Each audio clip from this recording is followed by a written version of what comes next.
They stood beneath the flag at dawn, the coffee steam curling through a November chill. The officer scoffed at her sleeve, saying the list was full protocol, pressed her aside while the crowd kept recording. Then the SEAL commander paused, mid-step, saw the faded tattoo on her wrist, the same mark he once carried into storms, and the air went still. Quietly, he saluted before the cameras, proving some honors don't fade. Quiet service always finds its echo. The November sun was thin and early, the kind that made brass look tired. Harbor Plaza shimmered with folding chairs and flags, a small-town Veterans Day ceremony where the choir tuned against the wind. Frank Hollis adjusted the single ribbon on his jacket and took the last steps toward the roped-off platform. The uniform still fit, though the years had loosened its pride. Deputy Marshal Raines stepped forward with a clipboard and a practiced smile that never quite reached the eyes. "Sir, I'm afraid you're not on the list." Frank tilted his head. "Should be." Hollis Frank E. Raines scanned again, frowning. "It says here," he hesitated, letting the paper flap in the breeze. "Deceased." The word fell louder than the microphone feedback.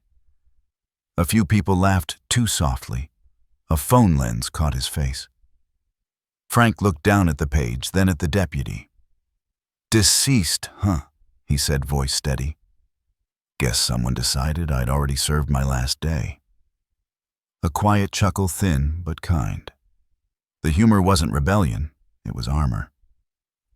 Raines cleared his throat. Probably just a clerical mix-up. "Most ghosts start that way," Frank said. He stepped back as if giving bureaucracy its stage. From the second row, Noah Reeves, a young mechanic still in his coveralls, watched with his hands half clenched. The kid's eyes carried the question the crowd wouldn't voice. How could a man be forgotten while standing right there? The choir faltered. Someone whispered about record errors, someone else about bad luck. Frank simply exhaled. Silent beat, the camera would have caught the slow rise of his breath, the faint glint of a small coin turning in his palm, engraved "Worn Waiting." He slipped it back into his pocket. That coin had survived salt storms and 27 years of duty. It would outlast this, too. Mr. Hollis Raines tried again, softening. "If you'll wait outside the rope, we'll clear this up." Frank nodded once. "Outside's fine. Spent most of my life out there anyway." He stepped away from the podium, choosing silence over spectacle. Then, as he reached the edge of the crowd, a choir child's voice cracked on the microphone. "To all who served, even the ones we forgot." Heads turned. For a heartbeat, even Raines looked smaller. Frank stopped beneath the fluttering flags.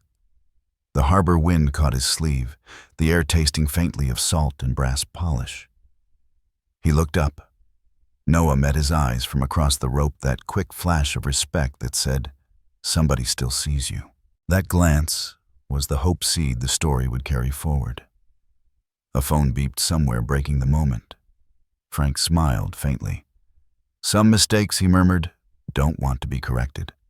He turned toward the harbor, the sunlight finding the outline of his service cap as the choir began again, off-key but honest. Micro cliff at 025. Clerical error or cover-up. The question hung above the plaza, carried by murmurs and comment threads waiting to form. The rain came easy that morning, not the kind that punished, just steady like a metronome on the roof. Inside the harbor workshop, the light was amber and tired, smell of salt and oil living together in the air. Frank Hollis worked the way men pray, slow, deliberate, with the quiet belief that something unseen was listening.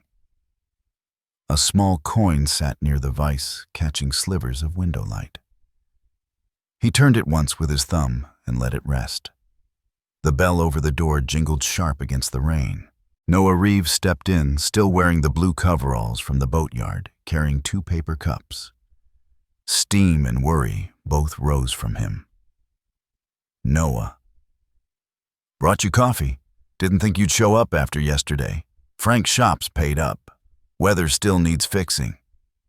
Noah, they called you deceased, Frank. Whole town's talking. Frank wiped his hands on a rag, quiet, long enough for the rain to answer. Frank talks free. Costs more to listen. Noah set a cup near the coin, eyeing the glint. Noah, you just gonna let them say you're gone? Frank, maybe being ignored is the price of peace. The kid shook his head, pacing the narrow aisle between tool racks. Noah, peace shouldn't mean letting liars win. Frank, liars tire fast. Truth just keeps breathing. For a moment only, the rain filled the space. Silent beat, the hum of a small radio trembled through static, half a hymn, half forgotten. Noah noticed the coin again. That thing looks older than both of us, he said, reaching for it. Frank's hand stopped him gently. Frank, old habit. Came from a man who believed the right kind of quiet could move oceans. Noah. Was he right? Frank, oceans moved. Folks forgot who started the tide. The words hung there soft and heavy like tools on a pegboard that hadn't been touched in years. Still, something in Noah's eyes refused to yield. Noah. Maybe honor means fixing what they broke in silence. Frank looked up then, and for the first time the boy's anger sounded almost holy. He smiled faintly. Frank, you keep talking like that, you'll end up out here with me fixing ghosts. A low laugh from both small but real. Outside, a gull cried, echoing off the corrugated roof. Frank turned the coin once more, the metal warm from his palm. Frank, storm's comin'. Best tighten what's loose before it hits. Noah, you talking about the boats or the town, Frank? Both, maybe. He reached for the radio, twisting the dial until the static cleared just enough for an old voice to hum through a man reading a roll call of veterans' names. Frank let it play eyes on the rain-streaked window. The rhythm of the drops slowed softer now, like the harbor itself was listening. Eye rest marker, still there was work to be done. Noah took his cup and leaned against the wall, silent at last. Between them, the coin gleamed under a trembling bulb, a promise neither of them yet understood.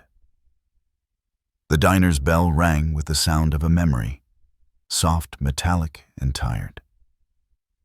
Steam hung above the griddle like morning fog, and Mary's voice drifted from behind the counter, half song, half complaint. Frank Hollis took his usual stool near the end, coat collar damp from the harbor air. The news had already made its rounds. Half the town now thought he was a ghost still buying coffee. Silent beat. The hiss of the coffee pot, the clink of a spoon, a long sigh that might have come from the building itself. Deputy Marshal Raines sat 2 seats over, uniform crisp, smile thin as the diner's bacon. Raines, didn't expect you to show up, Hollis. Takes nerve for a dead man to order breakfast. Frank, dead men don't tip. You'll find out if I do. A few regulars laughed, uneasy. Mary slid 2 plates down, eyes warning them all to behave. At the back booth, Noah Reeves leaned forward, voice sharp. Noah, why are you still pushing this? The record's wrong. Raines' rules are rules. If the file says he's gone, he's gone. The words hit heavier than they should have. SM lock plus evidence. He was slammed by protocol, not by men. The diner itself seemed to feel the weight. Forks paused mid-air. The jukebox light flickered once. Noah, protocols, supposed to serve people, not bury 'em. Rain's son, the system doesn't bend for feelings. Noah, then maybe it's rusted. Mary poured another line of coffee, her tone dry as toast. Mary, if justice were pancakes, we'd all be full by now. A ripple of laughter broke the tension, small and grateful. Frank stared into his cup, letting the warmth settle his hands. Frank. Some of us learned you can't argue with a machine, just keep the gears oiled till it remembers what it's for. Noah, then. Let's remind it louder. The young man's voice carried through the room, and something in the crowd shifted old veterans. At the window, turned neighbors pretending to read their menus looked up. Even Rains lowered his coffee. Rains, you're out of line, kid. Noah, maybe the line's crooked. For a breath, silence again. Silent beat, the pour of coffee, the scrape of a chair, a heartbeat under fluorescent light. Mary set a napkin dispenser between them like a peace flag. Mary. Argue all you want, but no one leaves till I see empty cups. The room exhaled chuckles, returning the spell almost broken, until Frank noticed something beneath his saucer. A folded paper edges damp with coffee. He opened it slowly. Inside was a printed inspection report, his name, his service number, and a red ink note status inactive. Filed by Rains. His thumb traced the word filed. No one spoke. Frank, well, he said quietly. Guess even ghosts get paperwork. He folded the sheet once, slid it into his jacket. Noah's eyes caught his. Noah. You're not letting that stand, right? Frank's storm's still gathering. I'll wait till it speaks. The diner buzz returned, rain against the window dishes, stacking voices falling to whispers. Then, almost on cue, the neon sign outside flickered out. Micro Cliff at 10:45. Frank finds altered inspection file left on counter. The storm rolled in like an old ship, slow, certain, heavy with purpose. By midnight, Harbor Plaza had vanished beneath sheets of rain. The workshop lights flickered once, then steadied their hum, the only sound brave enough to argue with thunder. Frank Hollis sat at his workbench, sleeves rolled the air thick with oil and seawater. Beside him, Noah Reeves shook the water from his jacket and dropped a flashlight onto the table. Noah Towns asleep. Rains called into the county. Says your file's under review. Whatever that means. Frank means the machine's grindin'. Machines don't like ghosts. The flashlight beam swept across the bench, finding the old metal toolbox, its hinges rusted, but faithful. Frank hesitated before opening it. Silent beat, his breath fogged the air, his hand hovering above the latch as lightning rippled through the window. Inside lay the coin, dull from years of salt, its surface etched faintly with the number 071. Noah leaned in, eyes narrowing. Noah. That's not just decoration. Frank knew. That's a call sign. He turned the coin over. The engraving caught the light, a triangle around the digits, the mark used by Commander Dalton's crew back in '87. Noah Dalton. The same one running the ceremony, Frank I. He commanded our boat. The man who signed my discharge. Thunder rolled. The memory came sharper than expected. The command deck lit in red, Dalton pressing the coin into his palm before the last patrol. You keep this, Hollis. When they forget the names, this'll remind you what service looks like. Frank swallowed, voice rough as sandpaper. Frank. He said that night honor's what you hold when no one's looking. Noah. Then this proves it. You've got proof. Frank shook his head slowly. Frank, proofs for folks who doubt. I just needed to remember. Lightning flashed, silvering the room. For a second, the coin's reflection filled the space like a halo. SM lock plus symbolic turn. He was slammed by protocol, pinned by record, yet this small coin broke the hold. No literal fight, only the soft collapse of burden. Noah. They'll believe you now, Frank. Frank. Doesn't matter if they do. I just needed to remember. The words landed quiet, honest, the way truth tends to. Rain hammered the tin roof. Frank laid the coin onto the bench beside the inspection file found at the diner. He compared the handwriting, different ink, but the same initials. Frank Raines filed the error himself. Guess the paper's easier to bury than a man. Noah. We can show this to Dalton tomorrow. Frank, tomorrow's just another storm. Tonight's the real weather. The line hung in the air, rhythmic like an oath. I rest marker still. He smiled faintly, wiping the coin clean with a rag. In the thunder's lull, Frank reached for his jacket, pulled something from the inside pocket, an old photograph, edges curled. Two men in uniform standing before a ship's prow, both younger, both grinning. Dalton's arm around his shoulder. Frank, we built the hull that didn't sink. Guess that's why they forgot. Noah, guess it's time they remembered. Another flash, another hush. The rain paused as if giving the story a breath.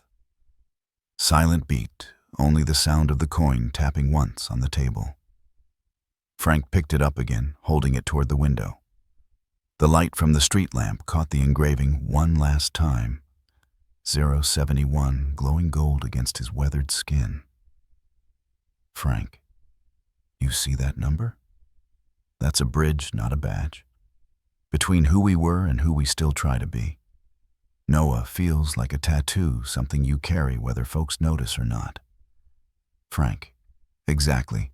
He smiled that same half-smile that had outlived deployments and denials alike. The storm outside softened to drizzle the thunder. Now only an echo of what it had been. Noah reached for the file again, the pages damp and fragile. Noah. What happens when you hand this in, Frank? Maybe the commander recognizes the coin. Maybe he doesn't, but he'll know. I remembered his number. Lightning flared one last time, casting their shadows long across the floor.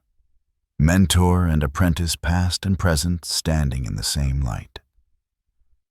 The rain slowed, tapping softer like respectful applause. Frank placed the coin into Noah's hand. Frank, you keep it. Not as proof, but as promised Noah. Promise of what, Frank? That we don't need to be loud to be seen.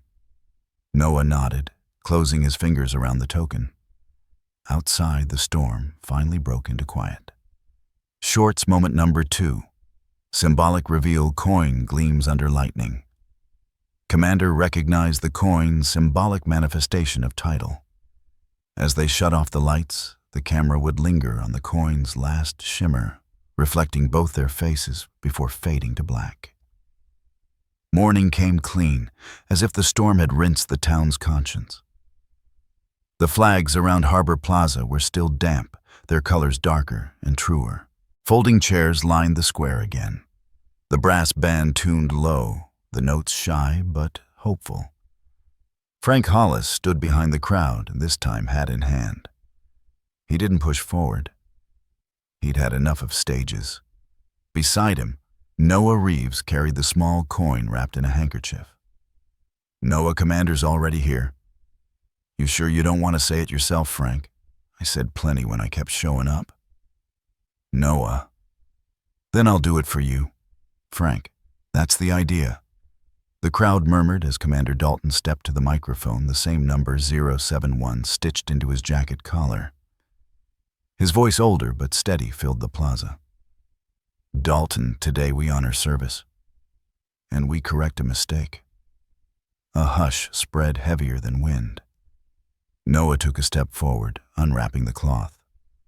The coin caught sunlight like a pulse. Noah. Sir, this belongs to Frank Hollis. You gave it to him once. Said it meant the kind of quiet that moves oceans. Dalton froze. For a heartbeat, the whole ceremony seemed to wait with him. Then his hand came up, not for the coin, but for a salute. Dalton. We denied him once. Won't make that mistake twice.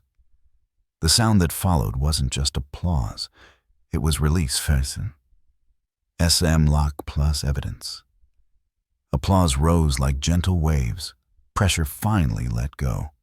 Phones recorded. Choir voices cracked through the speakers, the same hymn as the day before, but this time sung through tears. Frank didn't step forward. He only nodded the way sailors nod to storms once survived. Mary from the diner dabbed her eyes, whispering, "Guess the pancakes are on the house today." Silent beat, a breath, a flutter of flags, the hush between claps. Dalton approached the edge of the stage. "Dalton, Mr. Hollis, you still carry the tide, don't you? Frank Tide never quits. Just finds new shore." They shook hands, quiet as a prayer. Noah's grin wavered between pride and disbelief. "Noah, you did it." "Frank, no kid." The truth just found a microphone. Laughter scattered through the crowd, small but warm. Someone yelled, "About time." Mary called from the back, "Mary, paperwork's finally catching up, Frank." He smiled, lifting his hat in reply. "Frank, guess even bureaucracy gets homesick." The band struck the closing note. The anthem floated over the harbor. Children waved flags too big for their hands. Old veterans stood straighter, some saluting, some crying quietly behind dark glasses. Noah handed the coin back, but Frank shook his head. "Frank, keep it. You're the one still moving." "Noah, you sure, Frank?" "I've got the memory. You've got the miles." The boy tucked it into his pocket, the gesture sealing something larger than paperwork. Community echo applause flags, harbor light, and a sense that the world had remembered how to say thank you. Frank turned toward the sea. The water shimmered like polished brass under the morning sun. "Frank, guess paperwork's finally catching up." He chuckled softly, the line half humor, half grace. The camera would linger here, the quiet veteran, the crowd behind him, the harbor ahead. Justice didn't roar, it exhaled. The day slipped toward evening, the way a song fades on its final note. Harbor Plaza was quiet now. Chairs stacked flags drying in the sun. The light turned everything to copper, even the puddles. Frank Hollis lingered near the railing coat, folded over one arm. Beyond him, the new bronze plaque caught the sunset. The engraving read, "Integrity recognized at last." Beneath it, the coin rested inside a glass case, its engraving 071 shining like a heartbeat finally heard. Silent beat, the flag's reflection rippled across the harbor water, each wave carrying a glint of gold. Noah Reeves joined him, a faint grease smudge still on his sleeve from the shop. Noah crowds thinning out. "You sure you don't want a photo?" Commander asked. "Frank, let the young ones shine. I already had my picture taken 30 years ago under rain." He smiled slow and steady. "Noah Dalton said he's putting your name back in the record. Frank doesn't matter much now." They finally recognized what quiet service looks like. The line hung in the air, the tidal echo closing its circle. Wind carried it softly toward the harbor wall. A gull cried overhead, the sound trailing like a salute. Frank reached into his pocket and pulled out a small brass key, the one to the workshop. "Frank here. You take over the place. Keep the tools honest."